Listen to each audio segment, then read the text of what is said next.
ఉత్సాహంగా ఉల్లాసంగా చదువు సాగాలి, గొప్ప గొప్ప ఉద్యోగాలు సాధించాలి. Vignan deemed to be university. ఈ విధంగా తప్పుడు కేసులు పెట్టిన చంద్రబాబు నాయుడు కూటమి ప్రభుత్వాన్ని కూకటి వేళ్లతో సహా పెకిలించి బయటపడేసేంత వరకు మేమందరం కూడా పోరాడతామని కూడా ఈ సందర్భంగా తెలియజేసుకుంటున్నాను. అండ్ ఈరోజు తెలుగుదేశం పార్టీకి చెప్తున్నాను, ప్రశాంతి గారికి ఏదో జరిగిపోయిందని అన్ని ఛానల్లో డిస్కషన్ పెట్టి ప్యానెల్ మీటింగ్లు పెట్టి మళ్ళీ ప్రసన్న కుమార్ రెడ్డి ఇంటికి పోయి ఆయన ఇల్లు డ్యామేజ్ చేసింది మీరందరూ చూశారు. పోలీస్ స్టేషన్లో వెంటనే కేసులు పెడతారు. కోర్టు కూడా ఏ విధంగా తప్పు పట్టిందో మనం చూసాం.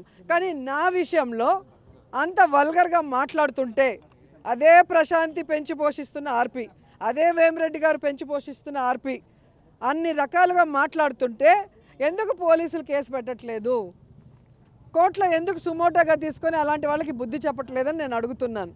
ఈరోజు నా నియోజకవర్గంలో భానుప్రకాష్ అనేవాడు తండ్రి పేరు చెప్పుకొని రాజకీయాల్లోకి వచ్చాడు. మేము కష్టపడి పైకి వచ్చిన వాళ్ళు.